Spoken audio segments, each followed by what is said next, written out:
Hello everybody. Today I want to talk about my Cymbidium orchid. It is there on a table and it has just one flower.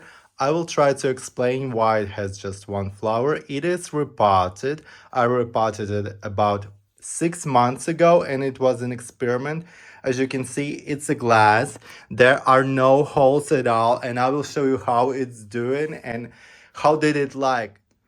I will try to justify myself because I don't have the best care for it. I unfortunately cannot provide the best care for it. And I will tell you why, because it has a little different requirements than just this room temperature. And there are some other orchids I have here, especially this one, it's opened now and it has many flowers and I had to tie it to the rack there. As you can see, I tied it to the rack because it's very heavy. These flowers are very heavy. It's just falling. Even if I take a stick and put it in a pot, it's there. The leaves are here. Even if I take a stick and put it in pot, it's still falling. Even in this ceramic pot, I put it in a ceramic pot just because it's heavy and it's not repotted. Unfortunately, I did not repot it, but it needs a bigger pot, definitely. So it's on the line for potting, and I will probably show you how I'm going to repot it once it will end the bloom. So because right now it's not mobile, I can't even move it. I'm not moving it. So here's the Cymbidium. Let's take a closer look on the Cymbidium. I bought it about 1 year ago and repotted about 6 months ago. Let's see the roots. The roots are quite big. They are growing all over, even on the bottom. It had a great root system while I repotted it, but not this huge. There are so many roots.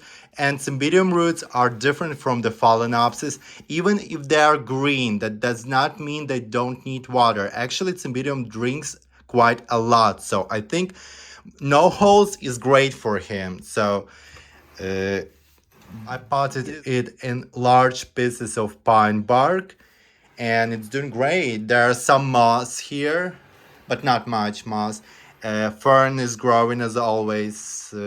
It has moss from the forest. It always has some fern spores, and it's always growing. It's doing quite good there. It looks great. It looks very beautiful, actually, with this. And yeah, the roots are doing great. I did not water it just to show you how I'm going to water it.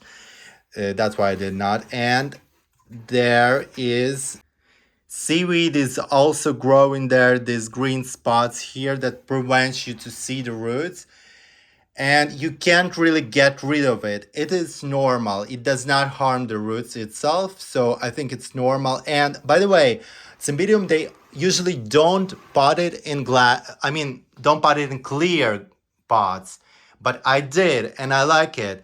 Just because you can see the roots, you can tell when you need to water, because right now it's like it already needs to be watered. I think, well, maybe 1 or 2 days more, but I will water today. And the reason it has one flower, just because I think after 1 year with this plant, it has grown so many leaves, but just one flower. It had two flower spikes. Another one is here. And it had many buds. Like this one had about 5, and this one had about 8, but none of them opened. They died, and just one opened. The reason why, I think, is not the lack of sunlight, even though it was winter, but I did give it artificial sunlight, lamps. But the reason why, I think, just because it requires cooler temperature, even cooler than Phalaenopsis. Phalaenopsis like between 17 to 22 Celsius, but this one, I think, even less. And maybe it was the air was too dry during the winter, because these two spikes, they started growing about 5 months ago. Yes, they started growing about 5 months ago, and they were growing so slow. It was standing on the balcony, but when it got too cold, I brought it to the room, and they were growing so slow. And the buds developed and then they stopped. They stopped, they freeze. They was just there, but they did not open. And then they just all fallen, uh, except this one. This one decided to open finally. It was standing for about 2 months, standing still, and then it opened. It's really pretty, I think. But actually, I think this orchid looks like onion without flowers. Really, it doesn't look like an orchid to me. Yeah, and I have some burns here from last summer. It burnt a little bit on the balcony. So you have to cover it. Don't put it on the direct sunlight. It's not good for it. It likes sun, yes. It likes water, yes. Don't overwater it, but it likes water. And what else? It likes cool temperature. It will grow so many leaves, so many new bulbs, even if it's warm, even if it's hot. It likes to grow the leaves, even if it's hot. But for flowering, it likes cool temperature. So it's probably not gonna bloom if it's hot. It's not like Wanda orchid. Wanda likes when it's hot, it's going to bloom and all that stuff. But this one, Cymbidium, is for cool temperature. And some people said that leave it on the balcony. Actually, I put it on back on the balcony when it was still about 7 degrees there. 7 degrees, and it was just standing there and was okay. And when it got warmer, it finally dropped all the buds. But this one opened, as you can see. Right now I want to show how really big it is. So it's this big and it can barely fit anywhere. I mostly keep it on my balcony. The conclusion is that it likes to be outside. Not on the direct sunlight, of course, but it likes outside. It likes fresh air. It likes both hot and cool temperature, but hot temperature for growing and cool temperature for flowering.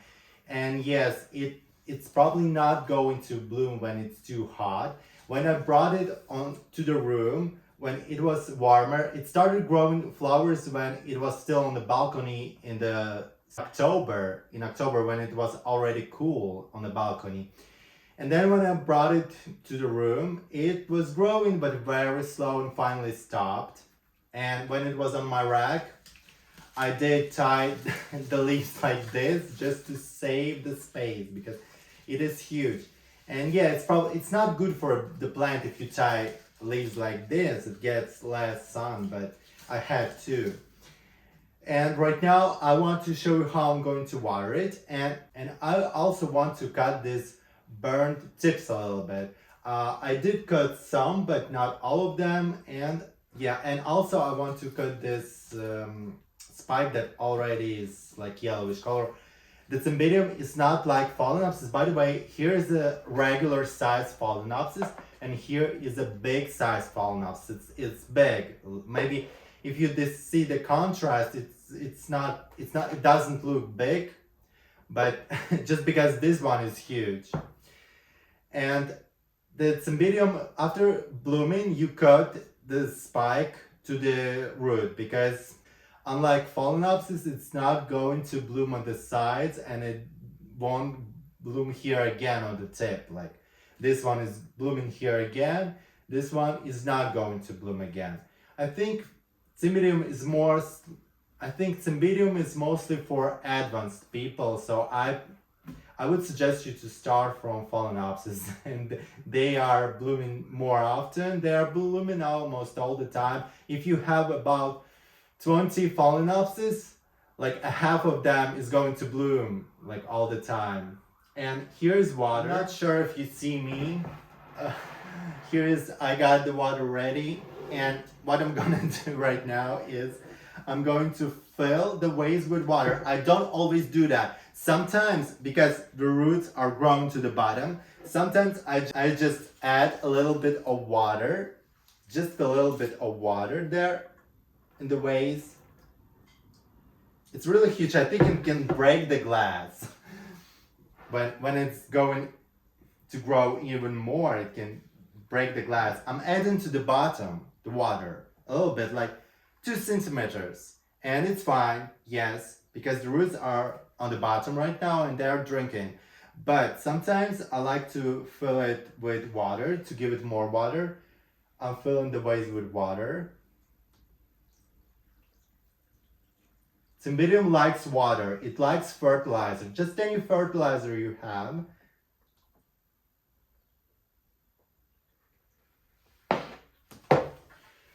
Like this. It's even more heavy right now. And while it's soaking, I'm going to cut the tips. And just to make it prettier, I want to cut all of these dry tips. The plant does not need it. We make it just to make it prettier. And actually you can cut it like this with living part, but I don't recommend doing that. Just cut this and leave a little bit of this dry tip. It's better for the plant because you don't really damage it.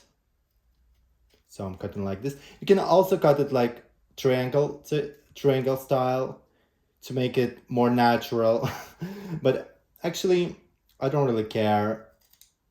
It's pretty even with the tips. And there are burns. There are burns from last summer. So cutting a little bit. I've cut it before, I think, here. But it's drying even more. I think maybe because of the dry air.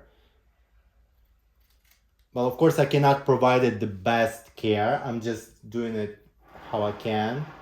And that's it. And it's still doing great. It's like there are so many roots and so many leaves here as well. Nothing special.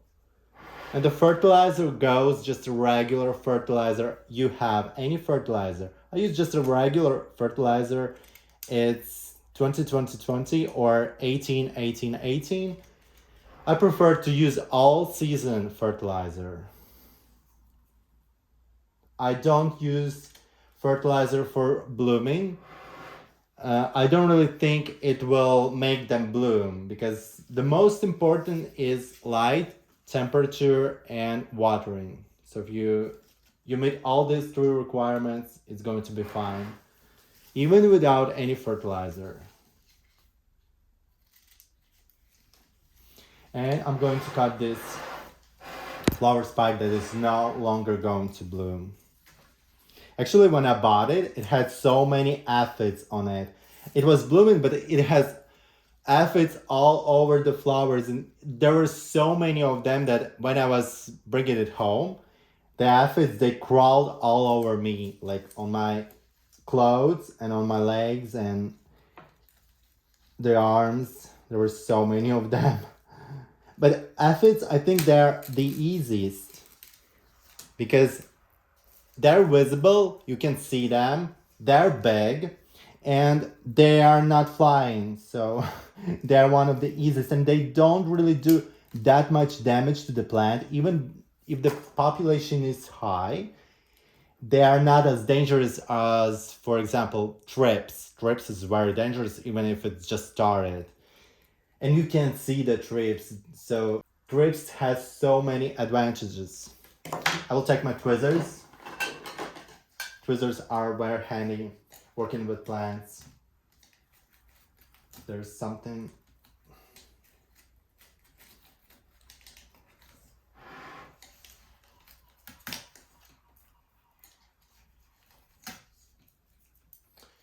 So yeah. And of course, the Cymbidium orchid is not going to bloom as long as the Phalaenopsis. Phalaenopsis flowers can last up to 5 months. One flower, Phalaenopsis flower, can last about 5 months. So usually it's 2 months, but sometimes it's 3, 4, and even 5.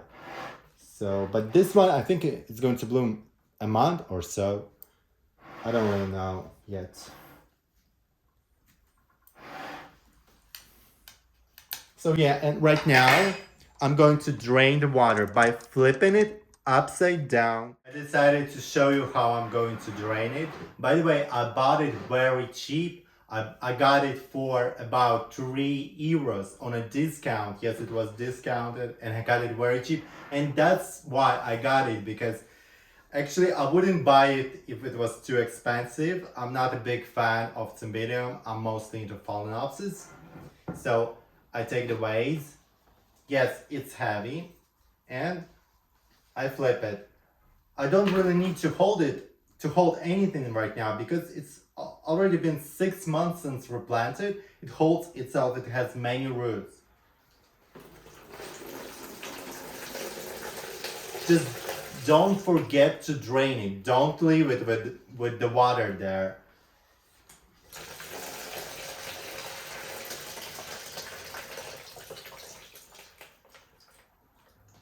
Sometimes I shower it. The reason I shower it is just to get rid of the dust. Sometimes you can spray it as well. Spraying with fertilizer, I have a spray bottle here. Spraying with fertilizer is good as well, not always for the roots, but also for the leaves. You can spray it all over. Don't be afraid. And showering just to get rid of the dust. Thank you everybody for watching. I hope you liked. And well, yeah, it's not really complicated, but I think it's mostly for advanced. And especially if you can put it outside, it will be very happy to live outside, but not just only in the room. Thank you. See you next time. Bye.